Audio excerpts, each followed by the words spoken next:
Hi friends, welcome to my YouTube channel.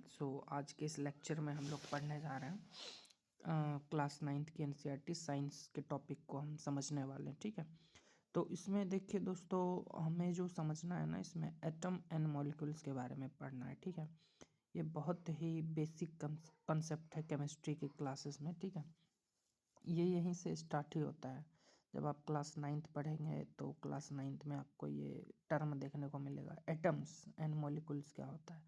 तो देखिए दोस्तों, इसमें जो है ना, एनसीईआरटी की बुक में हम वो सब चीज़ें को कवर करेंगे जो कि आपके किसी भी एग्ज़ाम में काम आए। जैसे कि जितने भी एग्ज़ाम है, स्टेट पीसीएस हो गया, रेलवे हो गया, एनटीपीसी हो गया, उसके बाद आपको ये बोर्ड के एग्ज़ाम में अगर कोई प्रिपेयर कर रहे हैं, अगर उनको कुछ पढ़ना है तो आप यहाँ से रिवीजन कर सकते हैं।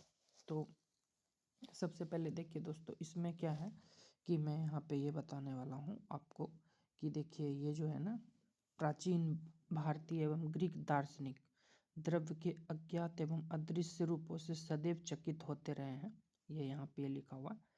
और इसमें ये मैं बताना चाहूँगा, देखिए, पदार्थ की विभाज्यताएं, ओके, के मत के बारे में भारत में पहले लगभग 500 ईसा पूर्व विचार व्यक्त किया गया था। देखिए, सबसे पहले दोस्तों मैं ये बताना चाहूँगा, मैं अपने टर्म में आपको यहाँ पे समझाना चाहूँगा इस बुक में। ठीक है, कि आपको इसमें क्या समझना है। तो भारतीय दार्शनिक जो थे ना, हमारे कणाद जी थे, कणाद ने, उन्होंने सबसे पहले पदार्थ को विभाजित किया था। यहाँ पे लिखा हुआ ना, महर्षि कणाद। तो उन्होंने सबसे पहले बताया था कि जो छोटे छोटे कण जो प्राप्त हुए ना पदार्थ में, उनकी एक सीमा होती है। ठीक है, मतलब कहने का मतलब ये चीज़ है कि उन्हें पुनः विभाजित नहीं किया जा सकता है। महर्षि कणाद जी ने ये बोला कि जो भी पदार्थ जो बने हुए होते हैं वो सूक्ष्मतम कणों से बने हुए होते हैं। ठीक है, वो अविभाज्य रहेगा। अविभाज्य का मतलब समझ रहे हैं, मतलब उसको विभाजित नहीं किया जा सकता है। ठीक है, एक और दार्शनिक था, यहाँ पे देखिए, उनका नाम है पकुधा कत्यायन। ये देखिए, पकुधा कत्यायन ने इस मत पर विचार समझाया था कि यह कण सामान्यतः संयुक्त रूप में पाए जाते हैं, जो हमें द्रव्यों के भिन्न भिन्न रूपों में प्रदान करते हैं। ठीक है, उसके बाद देखिए, एक यहाँ पे मैं बताना चाहूँगा कि देखिए, ये जो साइंटिस्ट है ना, ये, इसमें मैं आपको बता रहा हूँ, एक सेकंड। देखिए, जो कि एग्जाम में पूछा था, ये डेमोक्रिटस, लगभग इसी समय ग्रीक दार्शनिक डेमोक्रिटस और ल्यूसिपस, मतलब उन्होंने मतलब एग्जाम में ये पूछा था कि जो अणु होते हैं, मतलब एटम्स जो होता है, एटम सॉरी परमाणु और एटम्स जो होता है, तो उसकी सबसे पहले किस ग्रीक दार्शनिक ने व्याख्या की थी। तो यहाँ पे इसका जो आंसर होगा ना, वो डेमोक्रिटस होगा। ये किसी एग्जाम में पूछा था, तो मैंने आपको बताया डेमोक्रिटस एवं ल्यूसिपस। तो आपको इसके बारे में भी पता करना है, मतलब पढ़ना है कि हम द्रव्य को विभाजित करते जाए तो एक ऐसी स्थिति आएगी जब प्राप्त कण को पुनः विभाजित नहीं किया जा सकेगा। मतलब उन्होंने भी यही बात बताई थी, जो महर्षि कणाद जी थे, उन्होंने भी यही बात बताई, और डेमोक्रिटस जी ने जो बताया, उन्होंने भी यही बताया कि जो पदार्थ है, जो परमाणु है, वो अविभाज्य है, मतलब उनको विभाजित नहीं किया जा सकता, वो सबसे सूक्ष्मतम कण है। ठीक है, तो ये चीज़ उन्होंने 18वीं शताब्दी के उपरांत बताया था। ठीक है, 18वीं शताब्दी यहाँ पे लिखा हुआ है ना, 18वीं शताब्दी के उपरांत, तो ये उन्होंने बताया था। ठीक है, तो 18वीं शताब्दी के अंत तक वैज्ञानिकों ने तत्वों एवं यौगिकों के बीच भेद को समझा तथा स्वाभाविक रूप से पता करने के इच्छुक हुए तत्व के कैसे तथा कैसे संयोग करते हैं। मतलब देखिए, सबसे पहली चीज़ ये है कि हमें ये भी तो समझना है कि जो तत्व है, जो एलिमेंट होता है, एलिमेंट क्या होता है, जो एक ही प्रकार के परमाणुओं से जो मिलके बना होता है, उसे हम एलिमेंट कहते हैं। ठीक है, तो मतलब ये हमें जानने की कोशिश करनी है कि जो ये सब चीज़ें होती हैं, वो किस तरीके से रासायनिक संयोजन करते हैं, मतलब केमिकल जो रिएक्शन होता है या फिर केमिकल कॉम्बिनेशन होता है, वो कैसे होता है। तो सबसे पहले रासायनिक संयोजन के नियम को समझेंगे, जो है ना यहाँ पे रासायनिक संयोग के नियम, इसके बारे में हम सबसे पहले समझेंगे। ओके, तो ये आपका द्रव, इसको जो सबसे पहले बताया था, ये आपको याद रखना है, जोसेफ प्राउस्ट जो थे ना, ये साइंटिस्ट का नाम था, लवेजियर और जो जोसेफ एल प्राउस्ट, ये आपको याद रखना है। ठीक है, इन्होंने रासायनिक संयोजन के नियम को बताया था। अब देखिए सबसे पहला जो संरक्षण है ना, वो है द्रव्यमान संरक्षण का नियम। तो द्रव्यमान संरक्षण का नियम क्या होता है? जब रासायनिक परिवर्तन, यहाँ पे क्या लिखा हुआ है, यहाँ पे लिखा हुआ है कि जब रासायनिक परिवर्तन, ठीक है, जब रासायनिक परिवर्तन संपन्न होता है तब क्या द्रव्यमान में कोई परिवर्तन होता है? होता है? ये चीज मैं आपसे पूछ रहा हूँ कि यदि कोई रासायनिक अभिक्रिया होती है तो क्या उसके द्रव्यमान में कोई परिवर्तन होता है? तो देखिए एक एग्जाम्पल यहाँ पे ये बताया गया है कि निम्न x एवं y रसायनों का एक युगल लीजिए, ठीक है, जैसे कॉपर सल्फेट लिया, sodium carbonate, barium chloride, sodium sulphate, lead nitrate, sodium chloride, ठीक है। तो इसके बारे में जो है इन्होंने मतलब एक क्रियाकलाप है, इसमें इन्होंने एग्जाम्पल दिया इस चीज़ का कि जैसे कि x एवं y युगलों की सूची में किसी एक युगल के रसायनों का अलग अलग विलयन लीजिए, तैयार कीजिए। मतलब देखिए इसमें एक ऑर्डर उन्होंने बताया कि आप ऐसे फॉलो कीजिए और जब आप उसको मिलाएंगे तो फिर क्या चेंज होगा उसमें कुछ द्रव्यमान। तो ठीक है, तो देखिए इन्होंने ये पाया कि वैज्ञानिकों का कहना ये चीज़ था कि द्रव्यमान संरक्षण के नियम के अनुसार, ये बहुत ही इम्पोर्टेंट है, आपको इसको आपको पढ़ना मतलब बहुत ही ज़रूरी है। द्रव्यमान संरक्षण के नियम के अनुसार, ठीक है, यहाँ पे क्या लिखा हुआ है, द्रव्यमान संरक्षण के नियम के अनुसार किसी रासायनिक अभिक्रिया में ना तो द्रव्यमान का ना तो सृजन किया जा सकता है ना ही विनाश किया जा सकता है। कहने का मतलब ये चीज़ है कि वैज्ञानिकों ने ये बताया कि द्रव्यमान का ना ही सृजन होगा ना ही उसको विनाश होगा, ना बनेगा ना उसका विनाश होगा, ठीक है। तो ये आपका द्रव्यमान संरक्षण का नियम हो जाएगा, ठीक है। द्रव्यमान संरक्षण का नियम ये आपका डायरेक्टली आ सकता है एग्जाम में, ऐसे भी आता है कि the law of mass combination जिसको बोलते हैं ना, अपने क्लास 11th की एनसीईआरटी जब मैं आगे बताऊंगा साइंस की तो वहाँ पे भी मैं डिस्कस करके आपको बताऊंगा, ठीक है। अभी यहाँ तक तो मैंने आपको बता दिया। अब दूसरा क्या है, देखिए ये समझिए स्थिर अनुपात का नियम, ठीक है। स्थिर अनुपात का नियम है ये, स्थिर अनुपात का नियम, ठीक है। कांस्टेंट प्रोपोर्शन जो होता है लॉ, उसको हमें पढ़ना है यहाँ पे। लवेजियर एवं अन्य वैज्ञानिकों ने इस बात पर प्रकाश डाला कि कोई भी यौगिक दो या दो से अधिक तत्वों से निर्मित होता है। इस प्रकार प्राप्त यौगिकों में इन तत्वों का अनुपात स्थिर होता है, चाहे इसे किसी स्थान से प्राप्त किया हो अथवा किसी ने भी इसे बनाया हो। जो वैज्ञानिकों ने ये बताया है कि जब दो या दो से अधिक तत्व निर्मित होते हैं, ठीक है, इसका मतलब ये हुआ कि जैसे कि जब दो या दो से अधिक तत्व मिलेंगे तो कोई यौगिक बनेगा, ठीक है।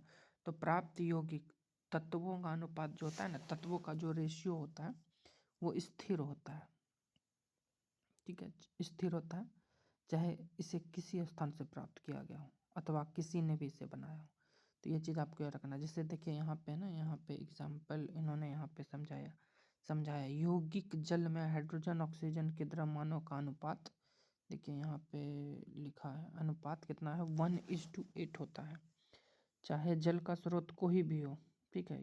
इस प्रकार यदि 9 ग्राम जल का अपघटन करे तो सदैव 1 ग्राम हाइड्रोजन तथा 8 ग्राम ऑक्सीजन ही प्राप्त होगी। इस प्रकार अमोनिया में नाइट्रोजन एवं हाइड्रोजन द्रव्यमानों के अनुसार 14:3 के अनुपात में विद्यमान रहते हैं, चाहे अमोनिया किसी भी प्रकार से निर्मित हुई हो अथवा किसी भी स्रोत से ली गई हो, ठीक है। तो दोस्तों देखिए जो अभी हमने ये पढ़ा है स्थिर अनुपात का नियम हमने पढ़ा है, तो उनको व्याख्या करते हुए ये बताया गया है स्थिर अनुपात के नियम में कि उपयुक्त उदाहरणों से स्थिर अनुपात के नियम की व्याख्या होती है, जिसे निश्चित अनुपात का नियम भी कहते हैं। क्या कहते हैं? निश्चित अनुपात का नियम। इसको जो साइंटिफिक डेफिनेशन जो होता है ना, साइंटिफिक डेफिनेशन वो यही होता है, किसी भी यौगिक में सदैव एक निश्चित द्रव्यमान के अनुपात में विद्यमान होता है। इसको आपको याद रखना, ठीक है। जॉन डाल्टन का आपने बहुत पहले भी नाम सुना होगा, ठीक है। थोड़ा बहुत इसका जीवनी भी हमें पता होना चाहिए, क्योंकि जो लाइफ होता है ना किसी भी साइंटिस्ट का, हो सकता है कि एग्जाम में वैसे पूछेगा नहीं बट पूछ सकता है। जॉन डाल्टन का जन्म 1766 में इंग्लैंड के गरीब जुलाहा परिवार में हुआ था, ठीक है। 12 वर्ष की आयु में उन्होंने एक शिक्षक के रूप में अपनी जीविका शुरू की और 7 साल बाद वह एक स्कूल के प्रिंसिपल भी बन गए थे। 1793 में जॉन डाल्टन ने कॉलेज में गणित भौतिकी और देखिए ये उतना इम्पोर्टेंट नहीं है। जो था वो मैंने आपको स्थिर अनुपात का नियम बता दिया। जॉन डाल्टन साहब जो थे वो बहुत ही उन्होंने केमिस्ट्री में जो है ना तबाही मचा दी थी। उन्होंने बहुत सारे जो ये द्रव्यमान संरक्षण का नियम हो गया और जो ये परमाणु से रिलेटेड जो इन्होंने डेफिनेशन जो डिफाइन किया था परमाणु को, ये हमारे जॉन डाल्टन साहब ने ही किया था। ठीक है, तो जॉन डाल्टन साहब ने क्या किया था देखिए, उसके बारे में अब हम पढ़ने जा रहे हैं। जॉन डाल्टन के बारे में देखिए, यहाँ से ना ये जॉन डाल्टन, यहाँ से हम पढ़ेंगे कि द्रव्यों की प्रकृति के बारे में एक आधारभूत सिद्धांत प्रस्तुत किया जॉन डाल्टन ने। ठीक है, डाल्टन ने द्रव्यों की विभाज्यता का विचार प्रदान किया जिससे उस तक दार्शनिकता माना जाता था। ठीक है, उसके बाद देखिए, उसके बाद क्या हो जाएगा, सूक्ष्मतम अविभाज्य कण जिसे परमाणु नाम दिया था परमाणु नाम सबसे पहले किसने दिया था, ये एग्जाम में आपको पूछेगा कि परमाणु नाम सबसे पहले किसने दिया था, तो डाल्टन साहब ने दिया था। ठीक है, एग्जाम में पूछा जा चुका है ऑलरेडी। डाल्टन का सिद्धांत जो होता है ना, डाल्टन का परमाणु सिद्धांत द्रव्यमान के संरक्षण के नियम एवं निश्चित अनुपात के नियम की व्याख्या करता है। ठीक है, ये देखिए, ये जो है ना दोस्तों, ये बहुत इंपॉर्टेंट है। डाल्टन का परमाणु सिद्धांत द्रव्यमान संरक्षण का नियम एवं स्थिर अनुपात का नियम, ये दोनों बहुत इंपॉर्टेंट, आपको ये भी याद रखना चाहिए मेरे ख्याल से आपको, क्योंकि ये भी एग्जाम में पूछता है कि क्या डाल्टन का नियम जो है द्रव्यमान संरक्षण का नियम एवं निश्चित अनुपात के नियम की व्याख्या करता है। चलिए, ये हो गया। ओके, अब आगे देखते हैं। आगे है, डाल्टन के परमाणु सिद्धांत के अनुसार सभी द्रव्य चाहे तत्व यौगिक मिश्रण हो सूक्ष्म कणों से बने होते हैं जिसे परमाणु कहते हैं। तो परमाणु को सबसे पहले इन्होंने ही डिफाइन किया था। ठीक है, ये देखिए यहाँ परमाणु कहते हैं। ठीक है, तो डाल्टन का सिद्धांत के बारे में अब हम पढ़ने जा रहे हैं कि डाल्टन जी ने जो सिद्धांत बताए हैं परमाणु के बारे में वो क्या क्या है, एक एक करके देखते हैं। सबसे पहले है हमारा सभी द्रव्य। ये देखिए, सभी द्रव्य परमाणुओं से निर्मित होते हैं जो कि रासायनिक अभिक्रिया में भाग लेते हैं। मतलब जितने भी पदार्थ होते हैं ना, जितने भी, वो परमाणुओं से निर्मित होते हैं। मतलब जैसे कि मैं आपको कैसे एग्जांपल बताऊं, जैसे आप कोई ईंट हो गया तो वो उससे घर बनता है, और ईंट भी किसी छोटे कण से मिलके बना हुआ है, तो वो क्या हो जाएगा, द्रव्य परमाणुओं से निर्मित है, मतलब वो भी परमाणु से निर्मित है, और वो किसी भी रासायनिक अभिक्रिया में भाग लेते हैं। मतलब कोई भी रासायनिक अभिक्रिया हो, केमिकल रिएक्शन, उसमें भाग लेता है। ठीक है, इसका मीनिंग यही था। अब दूसरा क्या है, परमाणु, ये देखिए दूसरा क्या है, परमाणु अविभाज्य सूक्ष्मतम कण होते हैं जो रासायनिक अभिक्रिया में ना तो सृजित होते ना ही विनाश होते हैं। उनका कहने का मतलब ये भी चीज़ है कि परमाणु ना ही वो डिवाइड होता है, मतलब अविभाज्य रहता है सूक्ष्मतम कण, ना ही वो रासायनिक अभिक्रिया में ना तो उसका निर्माण होता है ना ही विनाश होता है। ठीक है, ये बताया था। अब तीसरा क्या हो जाएगा, दिए गए तत्व के सभी परमाणु का द्रव्यमान में रासायनिक गुणधर्म समान होगा। मतलब तत्व जो भी है उसका द्रव्यमान में रासायनिक गुणधर्म क्या हो जाएगा, समान हो जाएगा। चौथा क्या हो जाएगा, भिन्न भिन्न तत्वों के परमाणु के द्रव्यमान में रासायनिक गुणधर्म भिन्न भिन्न होंगे। बिल्कुल सही, जो भी अलग अलग एलिमेंट होंगे उनके सबका केमिकल रिएक्शन और जो द्रव्यमान हो जाएगा, जैसे नाइट्रोजन, ऑक्सीजन, फास्फोरस, क्लोरीन, ये सबका क्या हो जाएगा, इसका जो जितने भी एलिमेंट है सबका द्रव्यमान और रासायनिक गुणधर्म अलग अलग है कि नहीं। तो देखिए अब क्या है, भिन्न भिन्न, पांचवा क्या हो जाएगा, भिन्न भिन्न तत्वों के परमाणु परस्पर छोटी पूर्ण संख्या के अनुपात में संयोग कर यौगिक निर्मित करते हैं। ठीक है, तो एक ये भी हो गया, इसको भी हमें करना है। छठा क्या हो जाएगा, किसी भी यौगिक में परमाणुओं की सापेक्ष संख्या एवं प्रकार निश्चित होता है। मतलब यदि कोई यौगिक है तो उसकी परमाणु की सापेक्ष संख्या प्रकार निश्चित होती है। ठीक है, तो ये उन्होंने इतना सारा बताया है, ये मैंने आपको बता दिया। परमाणु क्या होता है, ये देखिए परमाणु क्या होता है, यहाँ पे परमाणु क्या होता है ये मैंने ऑलरेडी आपको समझा दिया कि जो सूक्ष्मतम कण होता है पदार्थ का, सबसे सूक्ष्मतम कण वो क्या होता है, परमाणु होता है। जैसे कि कोई घर बना हुआ है, उसके अंदर जो ईंट हो गया, ईंट का जो छोटा पात्र ईंट हो गया, जो क्या परमाणु होता है। परमाणु कितने बड़े होते हैं, ये बात तो बिल्कुल सही बोला है बुक ने कि परमाणु परमाणु बहुत छोटे होते हैं। ठीक है, परमाणु बहुत छोटे होते हैं, उससे न्यूनतम कण के जैसे होते हैं, उनको हम आँखों से नहीं देख सकते। उनका ये देखिए, ये एक त्रिज्या बताया है इतना, 10⁻⁹ मीटर इक्वल टू 1 नैनोमीटर, ठीक है। तो ये आपको याद रखना है। हाइड्रोजन का परमाणु देखिए 10⁻10 है, जल अणु का 10⁻9, हेमोग्लोबिन 10⁻8, रेत कण का 10⁻4, चीटी सेव, ठीक है। चलिए ये काम का नहीं है उतना, ठीक है। अब देखिए विभिन्न आधुनिक प्रतीक क्या होता है। देखो जॉन डाल्टन साहब ने ना तत्वों का जो है ना एक प्रतीक भी बताया था, मतलब कोई चीज़ का हम सिंबल मतलब कैसे होगा, जो प्रतीक के बारे में बताया था। ये क्वेश्चन फ्रेम हो सकता है किसी भी एग्जाम में। बर्जीलियस के बारे में, तत्वों के प्रतीक के बारे में किसने बताया था? बर्जीलियस ने। आपको ये याद रखना पड़ेगा, ओके। उसके बाद देखिए प्रारंभ में तत्वों के नाम की उत्पत्ति उन स्थानों के नाम से की गई जहाँ सर्वप्रथम पाए गए थे। कॉपर का नाम क्या था? कॉपर का नाम था साइप्रस। स्वर्ण, गोल्ड को देखिए, गोल्ड जिसका अर्थ होता है पीला। एक संस्था थी उस समय, संस्था international union of pure and applied chemistry, IUPAC जिसको बोलता है आईपैक। ये देखिए एक अंतर्राष्ट्रीय वैज्ञानिक संस्था है जो तत्वों के नाम, प्रतीक, मात्रकों को स्वीकृति प्रदान करती है, ठीक है।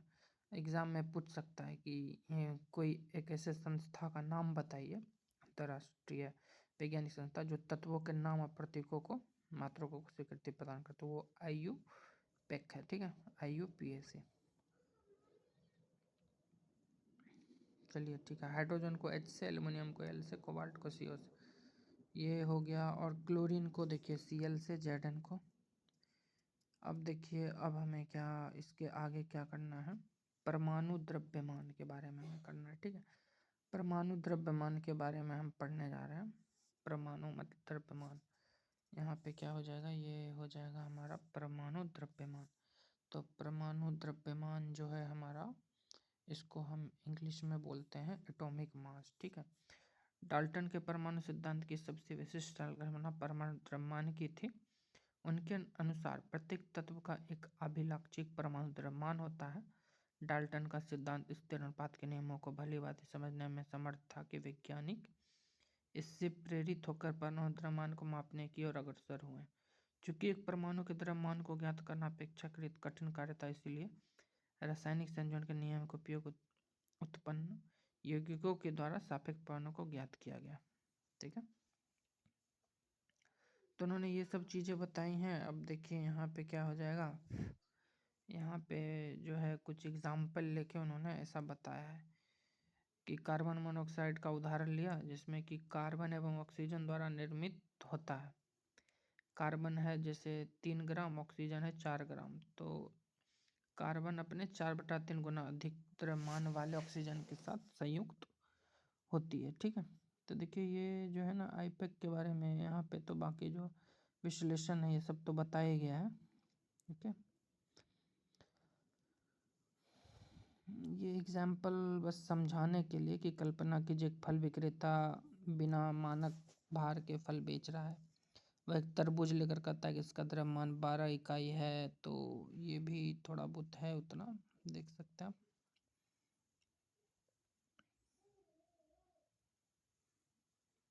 इसमें देखिए एक ये भी चीज़ है कि थोड़ा ये इम्पोर्टेंस है, आप इसको देख सकते हैं।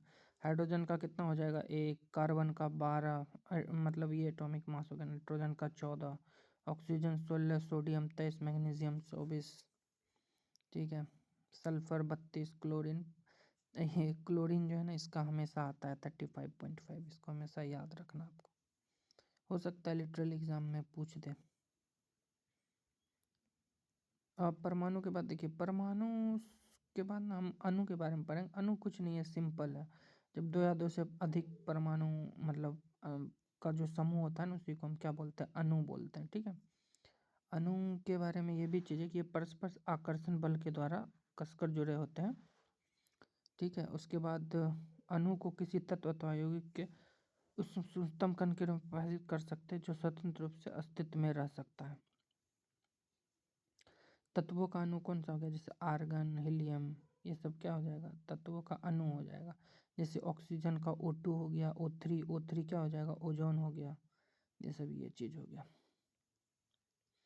देखिए कुछ अधातु का टेबल भी दिया हुआ, argon, helium, oxygen, nitrogen, chlorine. धातु भी दिया हुआ है सोडियम।